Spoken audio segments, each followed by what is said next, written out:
Welcome to the Love and Victory Show with Val, where we will bring you candid conversation. In each conversation, we will talk about real life ups and downs while tackling unresolved matters. We will also unmask issues and truly speak straightforward and candid about our needs and brokenness, while allowing ourselves to exhale so that we can become victorious. This is a place where you can be open to the possibilities of living life in abundance while gaining tools to become bold and complete. So let's get to it.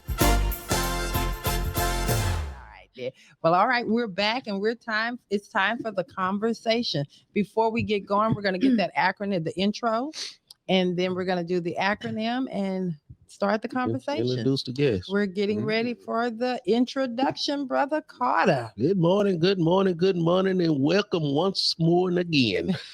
All right, having on the show today, we're talking about the good, the bad, and the not so good looking. And on the show today, we have to discuss this situation. We have Justin B. Long, all the way from Florida. Hey there, Justin. Hey, Justin. Good morning, everybody. All right, how you doing? Man, if I was any better, I'd have to be two people just to enjoy it all. It's a good day. I know that's right, bro. I know you're right. I love it. Yes, sir. You want to introduce yourself in your own unique way? Well, I do. I'm going to have Abigail play a video because we have this technology problem we haven't managed to overcome, so I can't do this live for you unless I'm in studio. But Abigail's going to play a video. The older subscribers of the show will remember this from last spring, but it might be new for some folks out there since we got a lot of people. All righty then. You know, we're getting ready to key it up. Abigail, you had it ready? Got it ready. I'm back on each first Saturday, live on the LV with my chosen family, Brother Carter and Valerie. I'm Justin Long, but it's just the name that they gave to me. I'm so much more than two short words could ever hope to let you see. I'm the culmination of 48 years of experience and capped with determination to be better than I've ever been. Owning my mistakes and trying my best to learn from them and showing through my actions that I'm never going to be that again. Drawing my value from other people's opinion of me was never going to get me to the place that I needed to be. Searching for requited love through a false identity left me alone in a world filled with pain and misery. Sex, money, fame couldn't fill the hole that was in my heart. I had to examine my feelings, learn to take them apart, walk through the pain of my past, put the horse before the cart, heal all the wounds of my childhood, give myself a brand new start. Learning to love myself has changed everything today. I'm no longer susceptible to the negative things you have to say. Cause my work was diligent, this PMA is here to stay. That's a positive mental attitude and it's a power play. I wrote a book to tell you how to do the things I've done. You can find it on my website at jboydlong.com. The righteous rage of a 10-year-old boy is written on the cover. A brand new way to live inside for you to discover. You can change your life today the same way I changed mine. Get yourself a therapist, prepare to walk the line. Or you can do the same old things and stay the way you've been. For me, that's just not good enough. I had to go all in. So welcome to the L&V. We hope you like the show. The script been flipped, but we're well equipped to do this blow by blow. We're trying to change our culture here by smashing through illusions. The Carter crew will talk things through. You draw your own conclusions.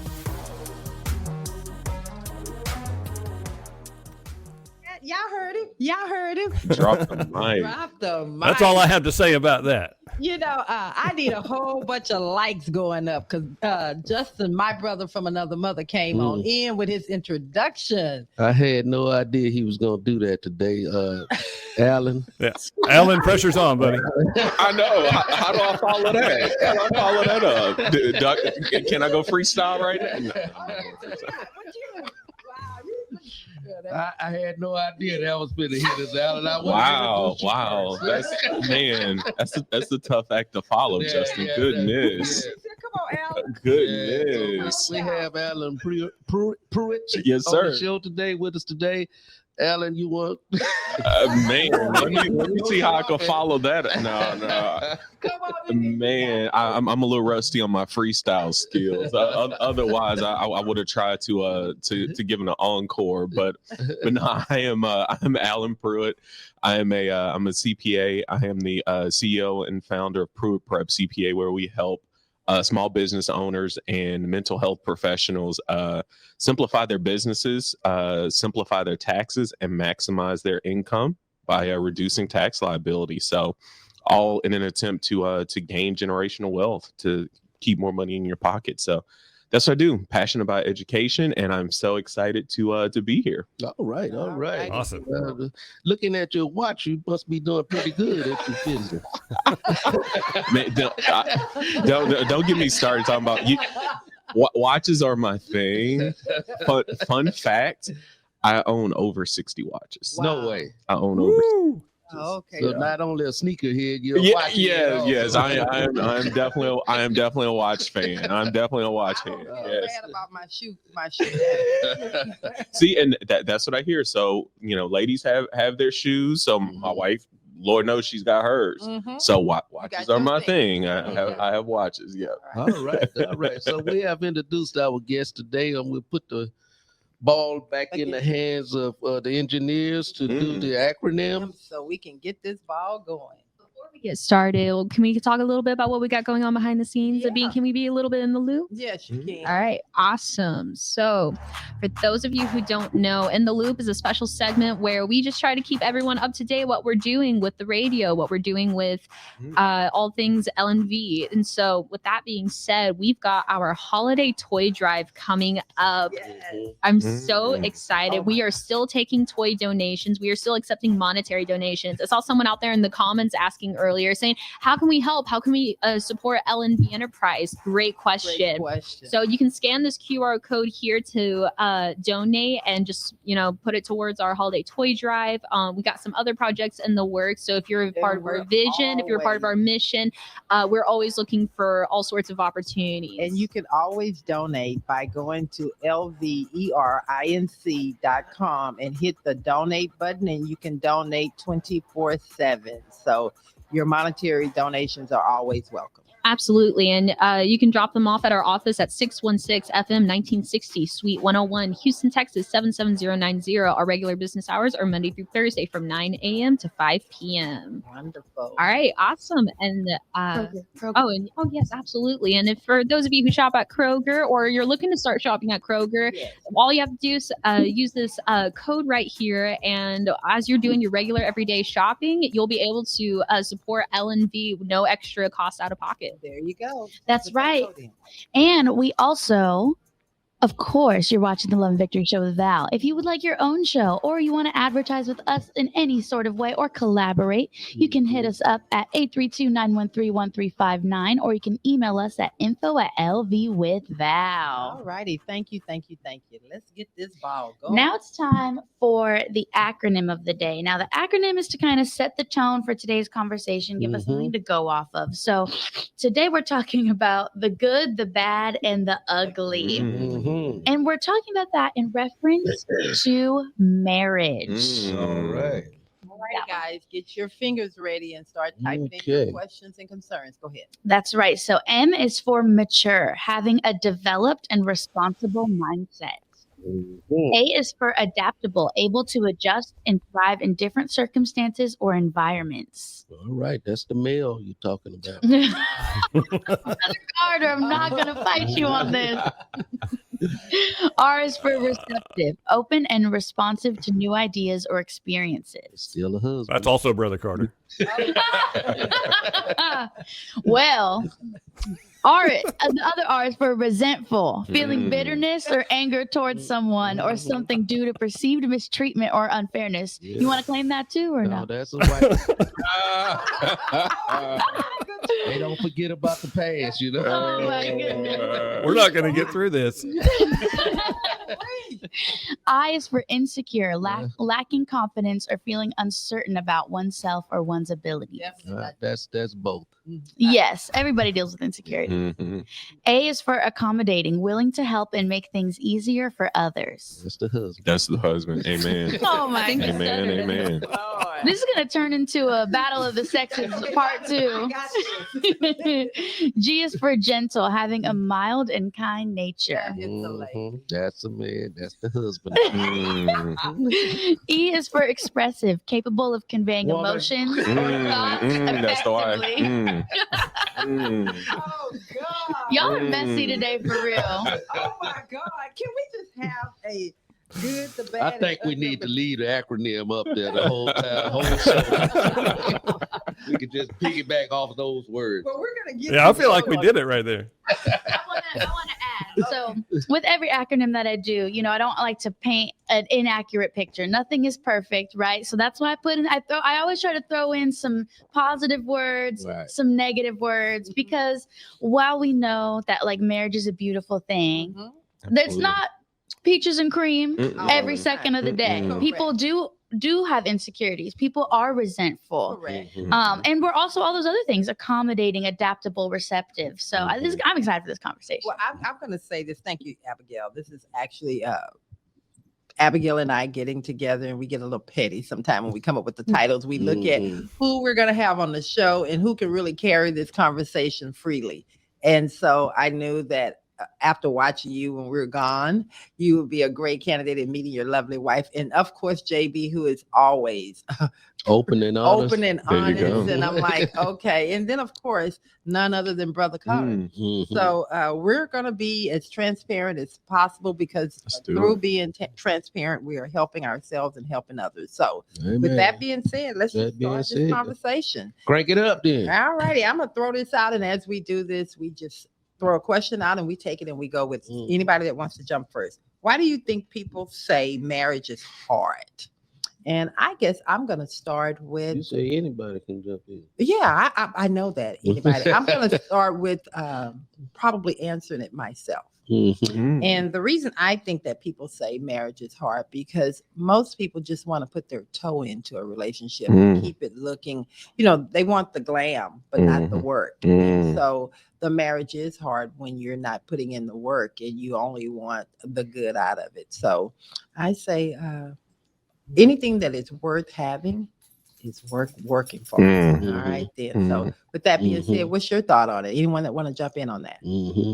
Go ahead, Alan. Sure. Well, first I'll say it's a good thing my wife isn't listening this morning. Oh, she's working.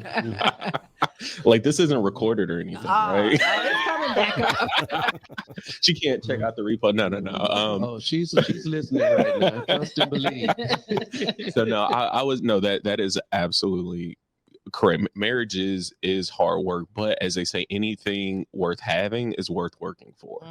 And with marriage, there are often times where you do have to put yourself on the back burner, and oftentimes, you know, people don't want to do that. People want to be front and center, want all the glory, but it is not about you, it's about us. Like, how can we grow? How can we build? And you know, that's one of the things I've often told, you know, when we talk to younger couples and whatnot. My wife and I have been married 13 years now. And so, you know, when you talk to other couples and, you know, younger couples just getting married, you know, I always want to tell them, like, you have to be there for one another. Like, no matter what, it's either has to work or it has to work. Like, that's the mindset that you have to have going into it. Right. Because there are going to be times where it's tough. Like, it is going to be hard work.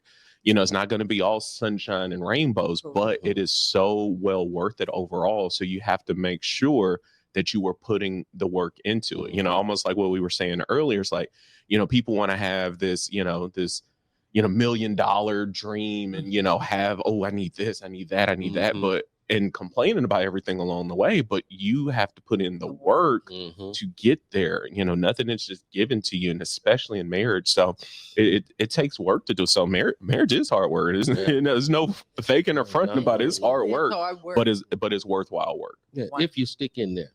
Absolutely. All right, Justin, what do you have to say to that? I think a lot of people think marriage is hard because they come into it with unrealistic expectations, a lack of tools. I would say especially lack of conflict resolution tools. I came into my first relationship. I had no idea what a relationship really was. I didn't understand. I didn't have great examples from my parents of what a good marriage looked like, because my parents were wildly emotionally dysfunctional.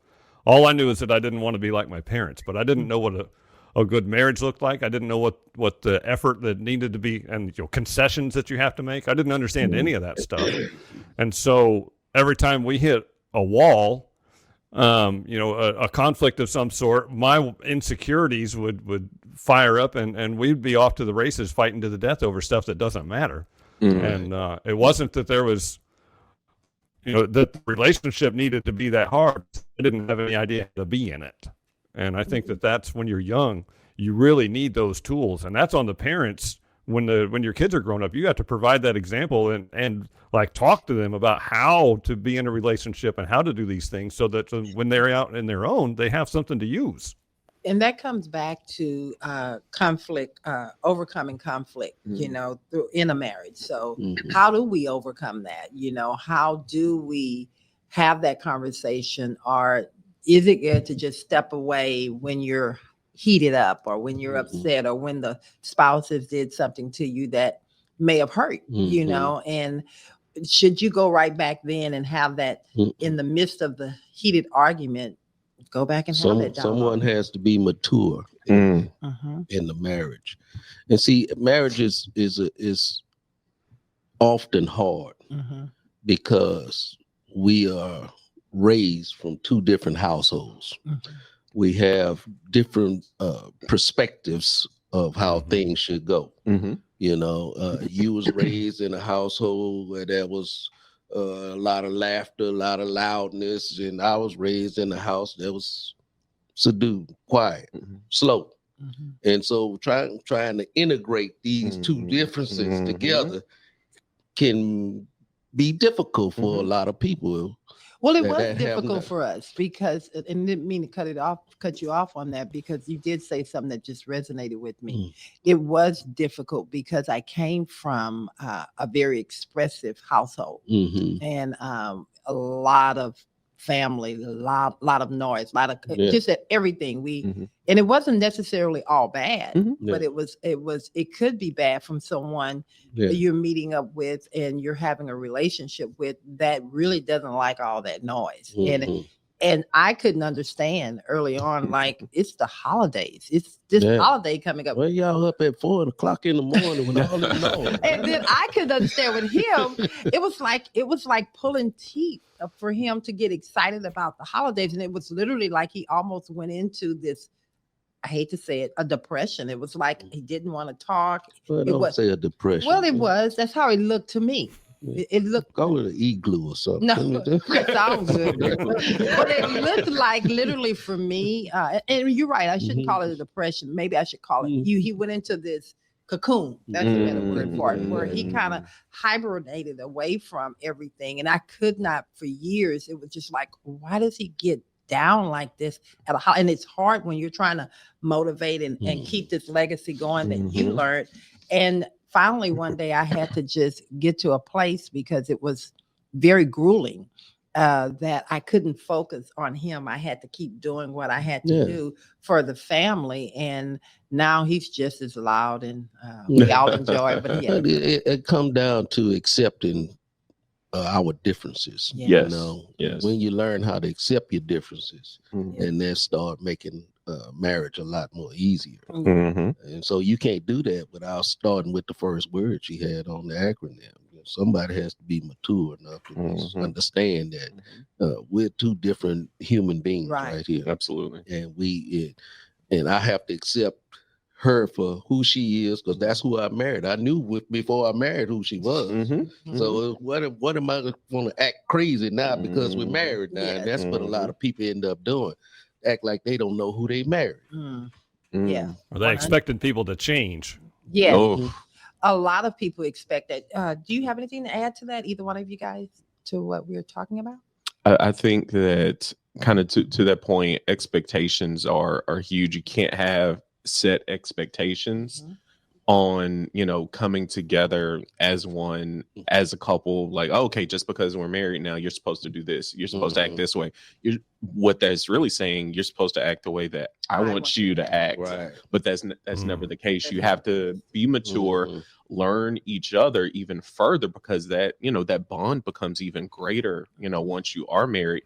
So you have to be willing to, kind of, and I don't say put yourself on the back burner in a bad way, but just know how to interact with one another. Have those tough conversations with one another. Be like, like you're talking about the holidays. How can I best support you to make you feel comfortable, where we are still both doing what we want to do. Like my wife and I went through something similar, kind of like what you mentioned, where my family is when we're always getting together, always doing stuff, especially for the holidays, and heck, even just on Sundays getting together. But she wasn't like that as much. They would do a little bit of it, but not as much. And she's like, oh my gosh, we going to another family Sunday dinner again? like Lord. And at the time she was working on Sundays too. And so it was, she'd come home. It was a lot. And so, for me, it's just like, this is what I do. Like, what are you talking about? Like, how do you not understand this? But it's one of those things where you do have to, once again, come to a compromise, kind of somewhere in the middle. Okay, maybe not every Sunday, but once, twice, something like that. At the end of the day, when we go into a marriage, we want our wives to be more like our first marriage, which is our mother. Oh, let's go. We want to rearrange, change the individual. But that is not what you was attracted to when you first. No. Okay. Thank you. Right. No, I'm just saying. I'm just saying. Well, that's what he's comfortable with. Yes. Want that marriage to be like their first marriage. Yes, 100%. Especially us brought up without a father in the home. A lot of black men have been raised up with just a mother, and so that's your first marriage. That's your first 100%. That's real good. I like that. Is good. I like it. Is good. Go ahead.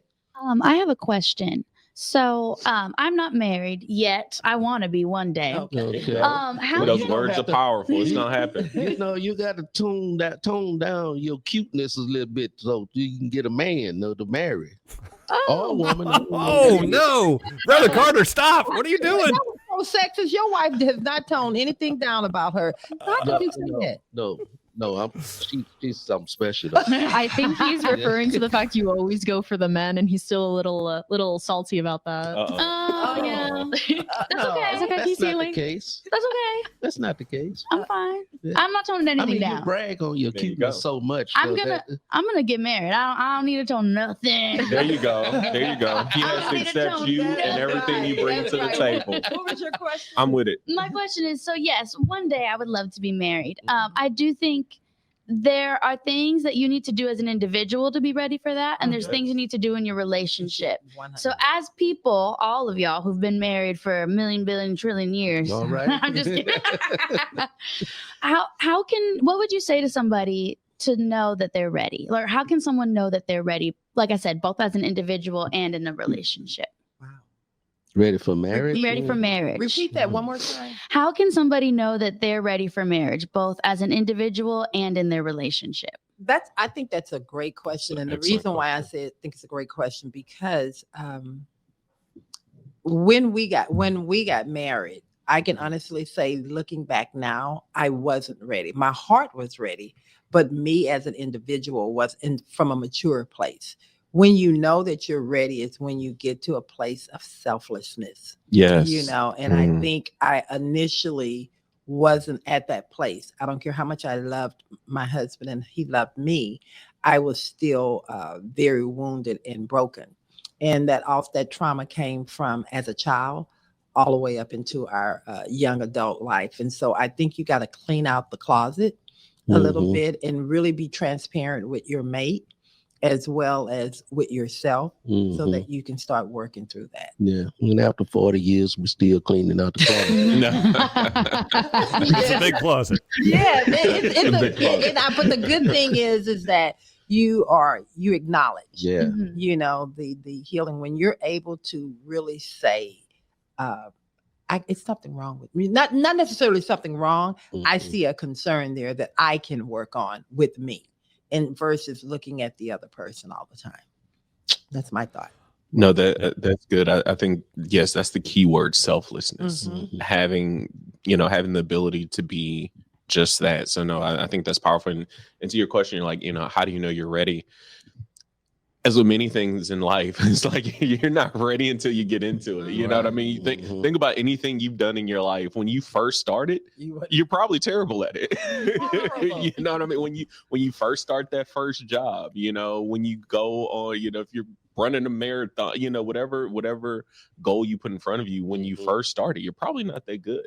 But that's okay. That's the worst you'll ever be at it. So I think marriage is the same way. And so when you come into it, you know, I think you do have to have certain mindsets that will, you know, selflessness being one of them. And then also, I think it's so powerful just to not have expectations of that person right at the gate, and to go in with the mindset of having no expectations, because then you won't be disappointed. You build those things together as you grow. So I think that's one of the most powerful things, is just to not put expectations on that person and recognize that in yourself. Like, hey, I'm going into this, I'm not going to hold them to this imaginary standard that I probably haven't even discussed with them. So I think that's one of the big things. And if you don't mind me piggybacking a little bit on that, and please jump in, Justin. I think also we tend to want to put false expectations because we've looked through the lens of someone else's relationship. And remember, you only get a snippet of their relationship, but you look at their relationship and it looks great when you're there for 30 minutes or an hour visiting them, but you don't know what happens as soon as you walk out the door, and you want to measure your relationship based off of that. So when you stop doing that, you're halfway down the road. I had to not quickly, it took me a while to learn that I could not measure my relationship off of my parents. Not that they weren't great, but that wasn't the relationship in the marriage that God had for us. And so I think a lot of times more often than not, we have to stop trying to take a snippet of someone else's life and say that is the way something is supposed to be. And stop trying to change individuals. Yes. You know who you married to, you know who you dating, should I say. Yes. You know who you're dating. This person does this, does that, and the other. Right. Stop thinking because you have a baby, because you get married. Yes. That these things are going to change. Right.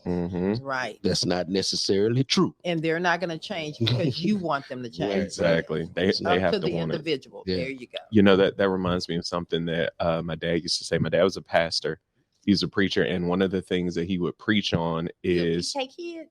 I am. Were you one of the bad ones? I was pretty good, actually. Oh, okay. I was pretty good. For the most part, I was pretty good. But one of the things he would preach on is called keyhole theology, where you're looking through the door, you see this little tiny piece in the keyhole, but you can't see the entire room, but you just see this little piece of it. And that reminds me of that. It's like you're trying to, judge yourself against these other people, but you only see a small snippet of what they're really going through. That keyhole, you see just a little tiny piece of it, but you're not seeing the full room, and you don't know what happened before that. You don't know what's happening after that. You don't know what fight they just had an hour ago. Or in the car driving to the place. You don't know what happened on the side of that keyhole. Exactly. That you can't see. Absolutely. I couldn't agree more. Yes. Okay. You say, before I go to you, Abigail, you say he was. Your father's no longer with us. Yes. No, yeah, he passed away 11 years. No, actually 13 years ago. In 2011, he passed away. Okay. So, yeah. Sorry. No, thank you. Thank you. Justin, and then I'm going to come back to Abigail. Justin. Oh, Alan nailed it for me. I think that appreciate that. We when you ask or when a high school football player asks you, how do you know if you're ready for college football? How do you know if you're ready for the NFL? Like, you're never going to be ready. Like, you have to go in there and then learn to do it once you're in the middle of it. Yeah. And I think that marriage is a lot like that. You can arm yourself with as much knowledge as possible, and you should. But at some point, you're never going to be ready. You just got to do it and figure it out as you go. But like you guys were saying, like, I think having grace with your partner, understanding that they're learning their way through this just like you're learning your way through it. Like, neither one of you know what you're doing, and that's okay, but recognize that. Yeah. And as long as you know that you guys are growing together, and one is not, you don't expect someone to submit to your foolishness. We all have voices. We all have, our own intelligence, and we all have our own relationship, hopefully, with God. And so one of the things that, and I'm going to come to you, Abigail, one of the things that I love so much is that I can just be me and not feel like I've done something wrong to him because I don't necessarily agree with what he says all the time, and he respects me coming back. So there you go. Y'all know I live on TikTok. I go to TikTok University. What you every gonna do single when day. they say they get rid of it? You're in trouble then. Oh, I am gonna be in trouble. I'm gonna download a VPN. So Smart. I'm gonna find a way. Okay. I'll get a phone from another country. I don't care. I'm keeping TikTok. Okay, go ahead. But I see people on TikTok and on social media in general, and this has to go with what y'all said about like basing your relationship off of other relationships, right?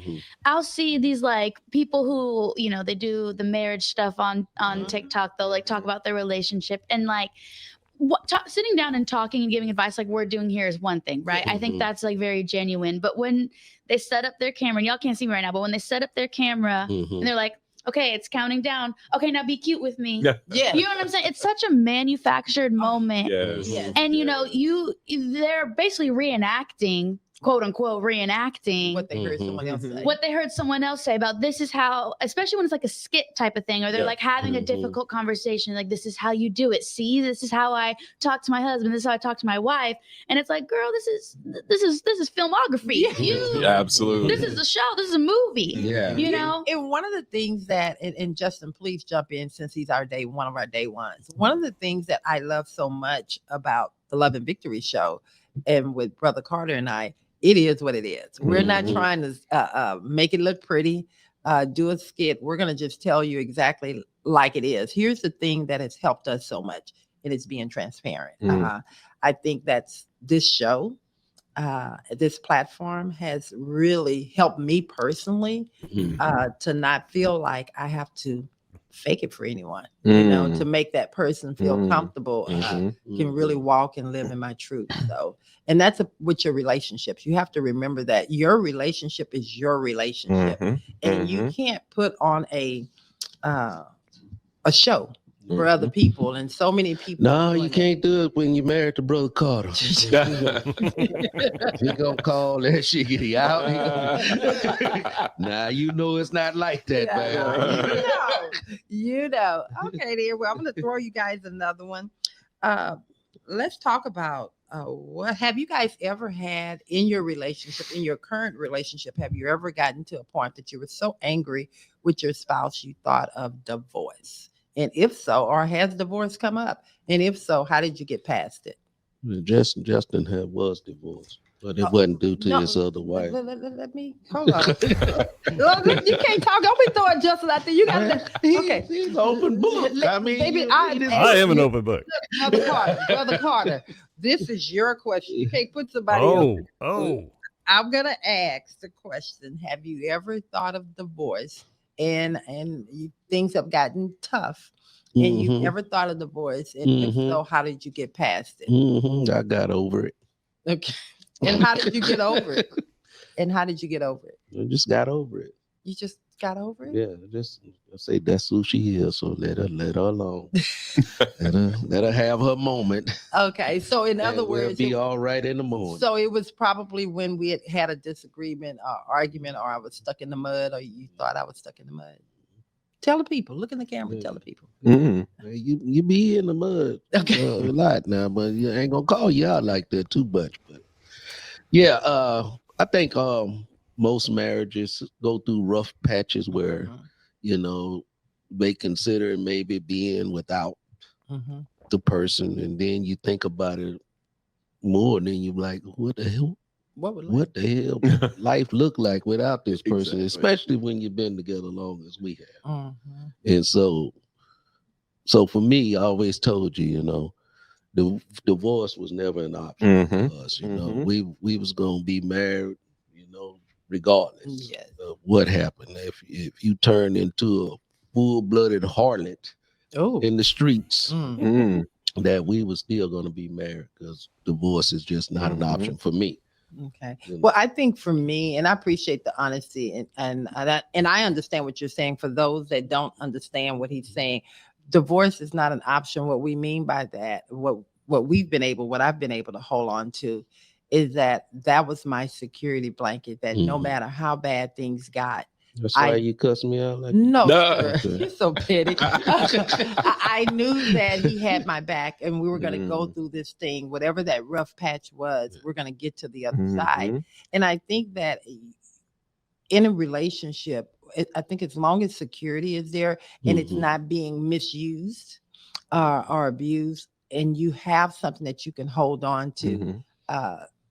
And for us, it was divorce is not an option. There were times early on that I was You got to angry. think about the vows in the marriage. Yes. You know, the vows in the marriage, if you uphold those vows, you know, the divorce is not in those vows. You're right. Well, there is something in there that, well, not in those vows, No, but yeah. It's not. There is not in there. Death do us It's part. you know, That's true. That's true. That don't mean go kill your spouse or nothing like that. Unalive. Yeah. All righty. I'll jump in on this one. Is that I think my wife and I have had much of that same kind of mindset where, you know, divorce is not an option. Like I said earlier, like this either has to work or it has to work. You know, so that's one of the things. But I do think one of the things that we ran into, I can't say that I ever had like true thoughts of divorce, but you always think like, can't stand it. You know, when they just get on your nerves. Yes, exactly. But it was so funny that my wife and I have had this conversation, and she tells the story better than I do, but I'm gonna try it. But what happened is that in our first couple of years of marriage, is that we recently realized, like all of just 2 years ago, that we were almost in two separate marriages. Because I'll never forget, there was one time we were probably in our first year, and, you know, of course, had an argument, you know, upset about something. And she's literally online with her laptop out looking up divorce lawyers and like kind of turning the screen so I could kind of see it. And I'm like, really? I'm like, oh, is this what we did? Is this what you did? You know? Yeah, exactly. And so we had this conversation actually at a dinner party 2 years ago. And she's like, yeah, the first, you know, year and a half, 2 years was, you know, so tough. You have to adjust and do this. And I'm like, well, it wasn't that bad for me. Like, and so it was really like, we had this conversation a million times since. It's like, wait, we were really in two different marriages. And, you know, and actually, you know, we were talking about my father. One of the things for me going into marriage is my dad passed away the same year I got married. Oh, wow. So truth be told, you know, I was in some grief, you know, in that, you know, in that first year that I was, you know, kind of dealing with. And, you know, my wife had asked me, you know, do we, you know, we can move the wedding, that whole deal. Cause it was about 5 months after he passed away when we got married. For a moment. Okay. No worries. And so yeah, but yeah, we realized that we were kind of in two separate marriages. So I think it is very important, especially in the early days of a marriage, like having those, as I said, have those tough conversations with one another so you guys can get on the same page so that divorce isn't an option. 100%. Justin? Yeah, I'm in a fantastic marriage. My wife and I have been together for 10 years now. And we have never had any conflict that was bad enough that I ever considered ending the relationship over it. But I think one thing that sticks out to me all the time is that if my mind wanders, I see a beautiful woman or I meet somebody new that's just, you know, we really click and I'm like, oh, that's a really cool woman. I like her a lot. And then I imagine what would a relationship with her be like compared to the one that I'm in. And it never touches it. Like I can't replace what I've got with somebody else because it can't be anywhere as good as what I have because we have a very intentional marriage. We were very picky when we met one another. We're both on our second marriage. You know, my first one, I got into a relationship that I never should have been in the first place. But, you know, I walked through the process of finding my wife with a therapist, and we made a list of deal breakers, things that I will not accept in a partner. And then we made a list of things that would be nice to have. And I think that's a really useful tool when you're working on finding an appropriate partner for you is understanding, you know, who you are and what you want in a relationship and what you don't want in a partner. And being picky about that stuff. And that has worked out really, really well for my wife and I. You know, it's really good that you said, I like that you said that you, even if you have someone that passes by that may be attractive to you, you really thought about it. It still couldn't measure up to what you already have. And so I think that's where a lot of people make the mistake at looking outside of what you have and not considering, okay, you go get that other side, you go get it. But look at And then what? And then what? You got it Mhm. for a second. It's good Mhm. for a second, but is it really your re-up? Mm-hmm. You know, Right. Grass isn't always It's greener. not And it always. actually just never is. It never never is. It's not No. always never is. Never. But I want to piggyback off one thing Justin said that I think is super powerful. Like you said, you were talking with a therapist about all those different things. This being your second marriage.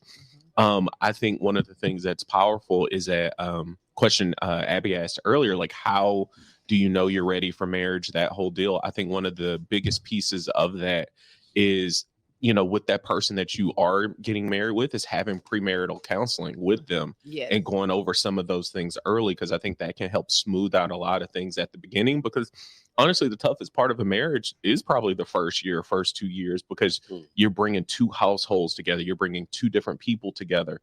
So having some of that groundwork laid out, and I don't say this just because my wife is a therapist, Yes, right. but I do think I that think is it's very important I to think it's put very- all those cards out on the table as you come together as one.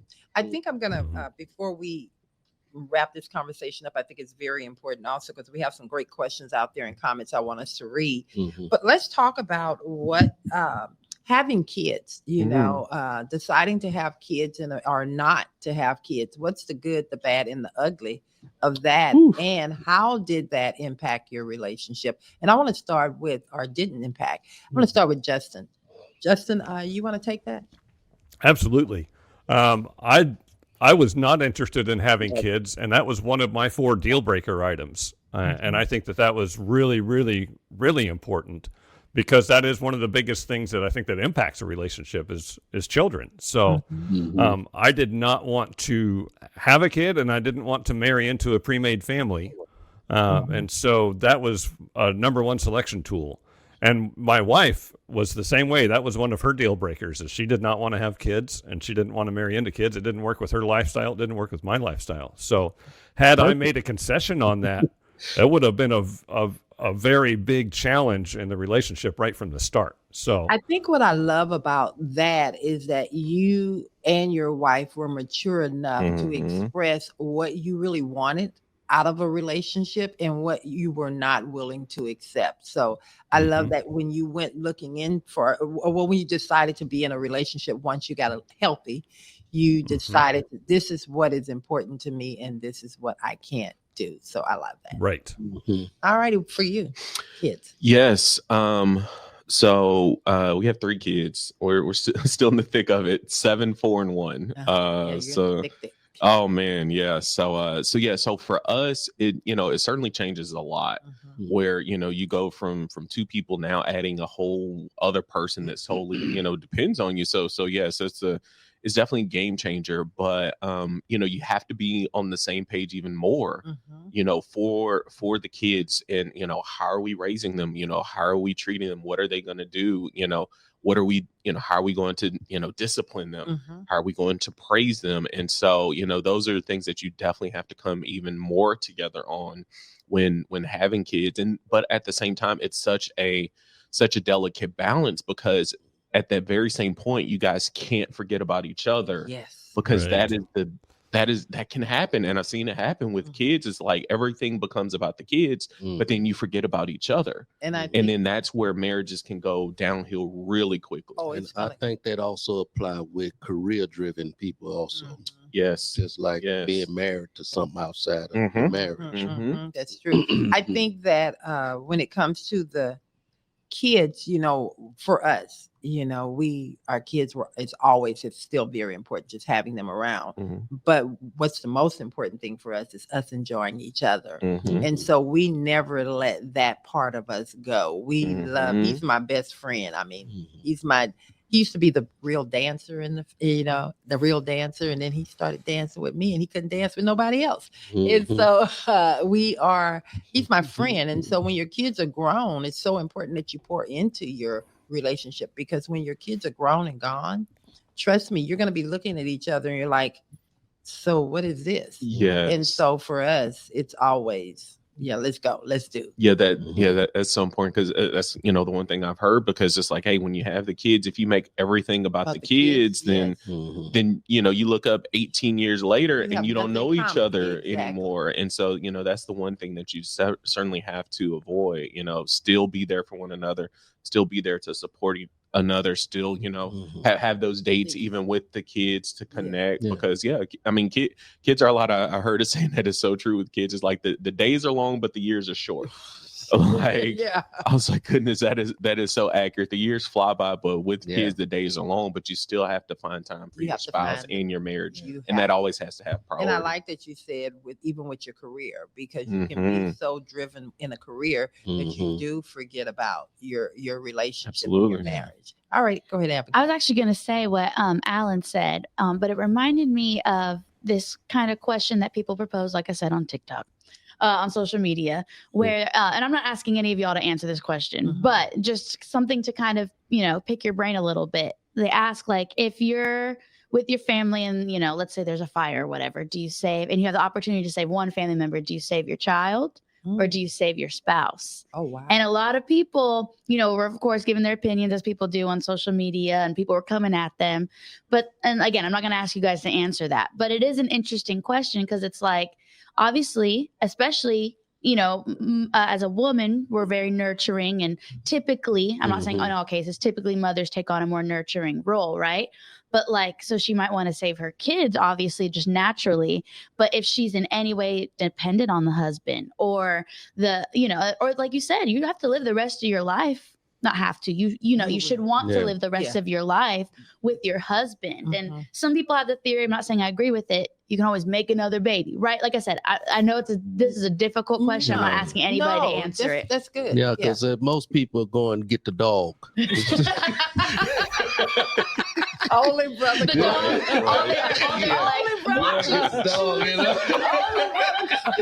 Where's my watch case? Only your brother. Actually, I think that's a good question. Or to and I don't mind us trying to take a stab at it. I'm petty like that. And then we're gonna go to these questions. And I wouldn't answer that question. Okay, so Brother Carter said he wouldn't. Would you answer it? I would give a different answer. Okay, I'm saving both. Okay. Like where there's a will, there's a way. You can only save one. Nope. No, you're gonna try for both. Last I checked, my God said, I can all things are possible. Yeah, all things are possible. I can do all things. There you go, including saving both. All right, there you go. Okay, Justin, what would you do? Well, my wife is a very capable woman, so I would carry the espresso machine down the stairs and make sure that she opened the door and got all the cats and dogs out. Okay.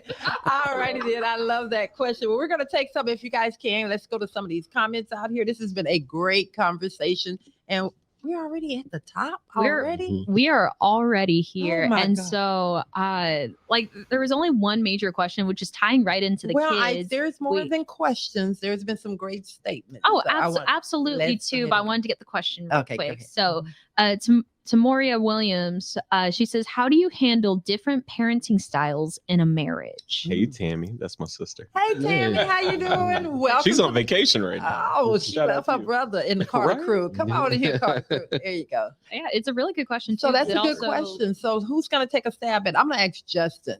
Justin, go ahead. Oh, I have no experience with this. I'm going to pass. I know you didn't know. Let me come off here to you. Yeah, sure. So how do you handle different parenting styles in a marriage? No, that's an excellent question. It is.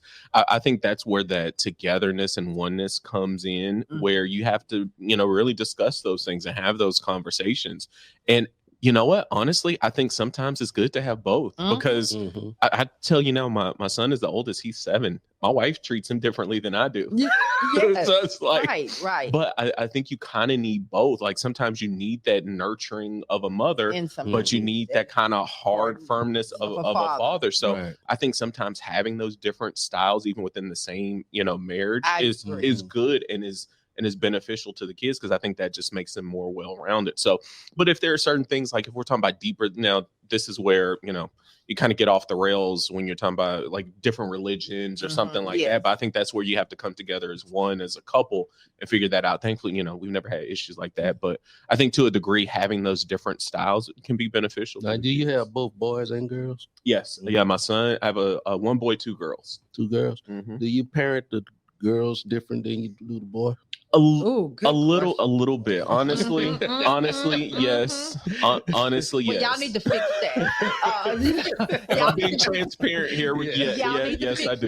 Yes, I do. Brother Carter threw that in there because he was looking for some help on that. Because I'm assuming you did, Brother Carter. Yeah. Because with the boys, he tended to be more firmer. Mm-hmm. With the girls, it was patty cake.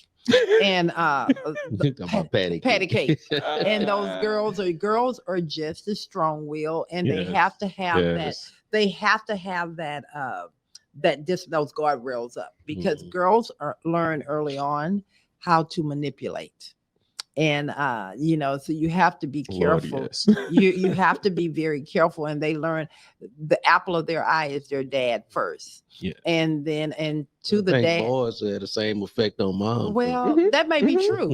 Absolutely. But that's where they're from. They do. But that's why it's very important that you kind of balance those two together. Yeah. So with that being said, we're going to keep on going down the road with those questions. Absolutely. Comments. We had some other comments. A 7K360 photo booth said, must be purposely present in marriage and children. Keep them covered in prayer. We have 5 all young adults now, ages down to 19. It's a balance. And I think this was in reference to like, how do you balance? Like, how do you go about everything and being on the same page? I totally agree. Earlier on in the show, John had was asking Abby a question. He said, statement of Abigail. People think that if I asked for their opinion on something, I must follow them. But who told them that? And if I don't follow them, they just start sulking. But why? It's my wife. Wow. And so Terry also had a response. But did you want to take that, or do you want to hear his response? So Terry, also on YouTube, he replied. He said, "John, you better do what your wife told you. If you don't want to sleep outside tonight, I already experienced that, bro." Learn from other people's mistakes. Yeah, we also You don't have to just make the mistakes yourself. Learn from them. And then DC was definitely coming in when y'all were talking about like, when do you know like that, like it's time to get married, right? Mm-hmm. He's very much on board. He was saying, read and apply 1 Corinthians chapter 13 before you decide to get married. He was saying divorce should never be an option. Absolutely. Amen, Brother Carter. Don't listen to the devil. The grass just seems greener. It just seems greener on the other side. Yep. Mm-hmm. And then he, I believe he wrapped it up with, you should never enter into a marriage without some premarital counseling. Absolutely. I see you, Never. little bro. I see you. Appreciate that, little All bro. righty. Thank you for the love. That's Wait, we do have another question. sure. Pierce Reese, he says, Hey, how Pierce. important is a balanced lifestyle in a marriage? Wow. It is so important. Mhm. If I can, you have to have a balance. You can't be so all in on one side or the other. You have to keep yourself happy and whole in order to be happy and whole in your relationship. But you also, and I do mean, what I mean by that is, if you are a workaholic, okay, workaholics out there, you do have to step back a little bit and make sure that you're pouring back into your relationship, because you can get so caught up. And I am one of those people. I'm a person that my mind never stops. It's always going. And I can come in from work and go right to my home office after I've said my quick hellos. Mhm. And so sometimes I get that slap on the back of my You have head. evolved so much Thank you. and matured so much that you're not that little girl anymore. So we don't get to have fun like we used to. Petty Brother Carter. She's so exhausted at the end of the day. So I got to let her get some rest now. You are so petty. Okay, But I heard you say that the first 2 years is like the toughest years in the marriage. Mhm. And I'm not going to agree with that, Okay. because I've been married almost 40 years now. Millions and billions. of years. Hundreds and billions of years. And if I think back on those early years, they were a lot more fun than More fun, but that a doesn't lot more mean fun. I'm gonna tell you what Yeah. needs, because you're A lot more fun. You getting your work in right now, bro. So enjoy the work. he is so petty. I love it. I'm with it. Don't come I'm in with as it. often. You know what? I cannot. I'm sorry, y'all. Carter crew. That's why y'all love You Brother know, Carter. Absolutely. We Keep it didn't real. touch on sex and marriage, did Okay, we? so we did them. So the next show that we have, we're going to talk about. Look at Justin like, I can't believe you. Justin, what you gonna do with him? Justin, help us out. Help him out, Justin. Come on. I do my best, but Brother Carter's a handful. He's like, I'll just pick my That's battles. your brother. So do you have anything to add or take away from what your brother just said? Well, sex is a very important part of the equation, and I think that's a whole conversation all by itself. But Right. in finding that balance, my wife and I are in the same boat as you guys. That we have a business together. We spend 24 hours a day, 7 days a week working. Right? Yes. Like everything is about the vet clinic. It's about the podcast. It's about the YouTube channel. It's about trying to balance all these things. And we have to be intentional about taking time for us and spending time together and not talking about work, which is really hard to do, you know, but it's our life. It's what we do. See, brother, that's why you're my brother from another mother. Mhm. And He ain't get none. he get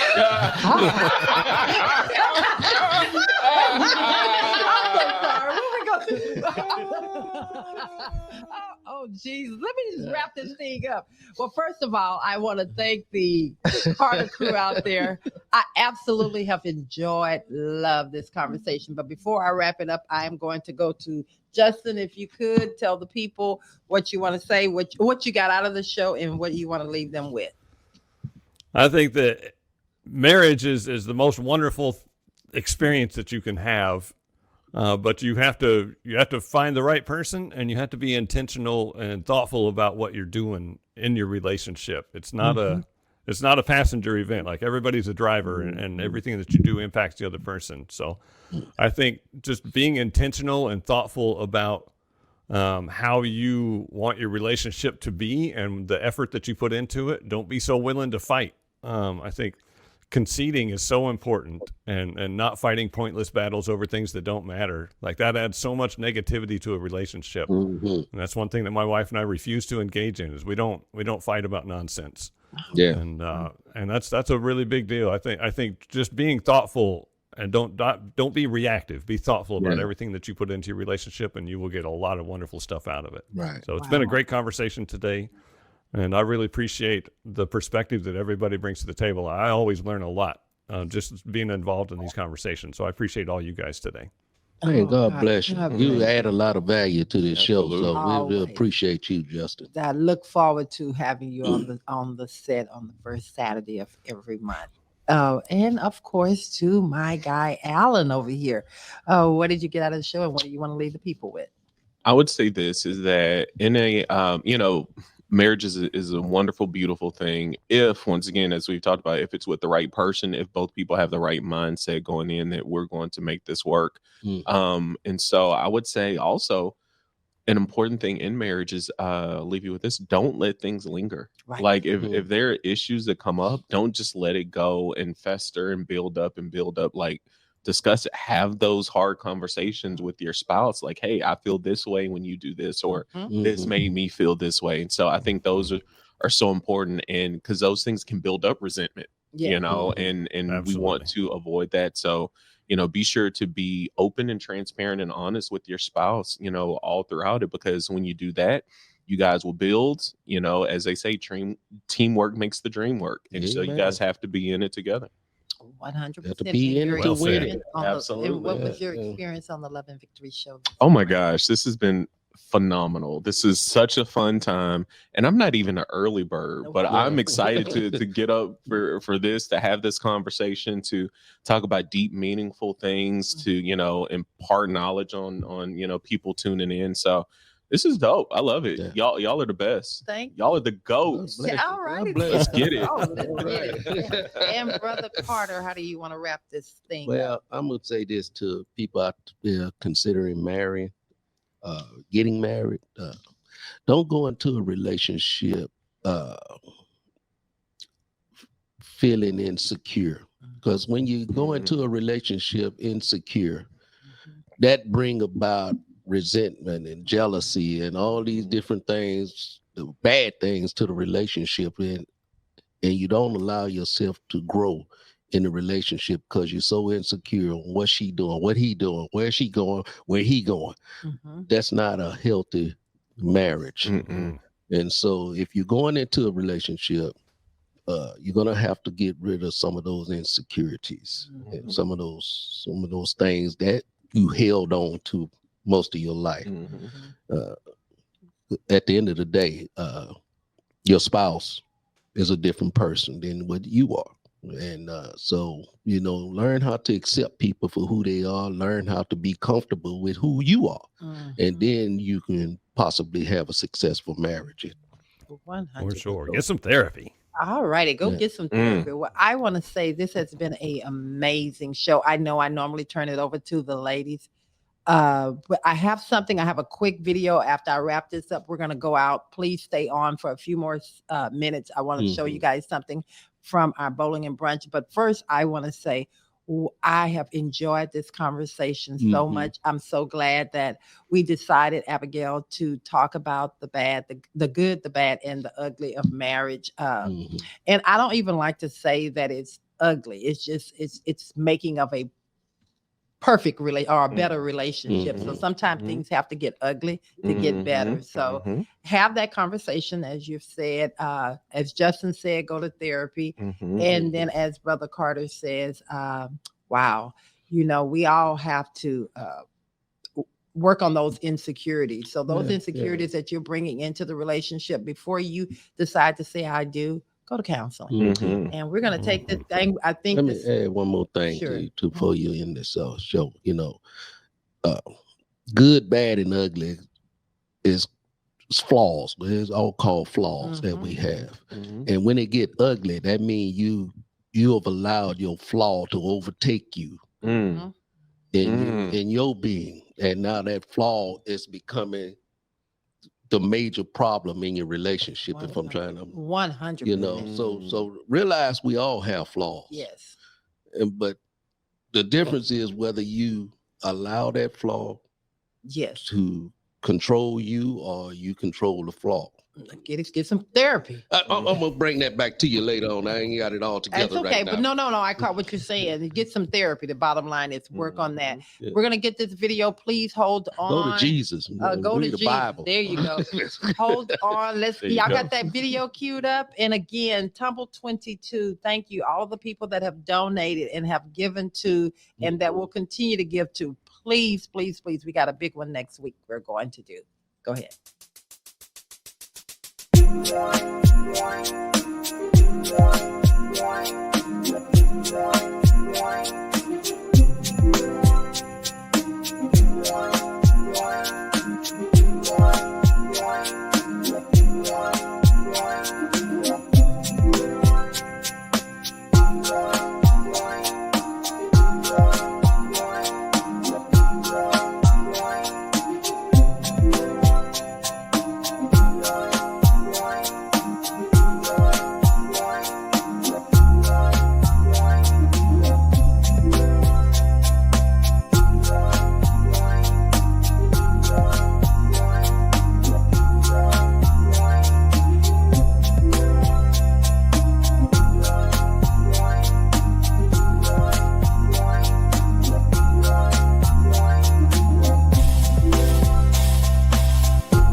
You guys can see your donations and your time and your efforts. It's always for a good cause. We had so much fun.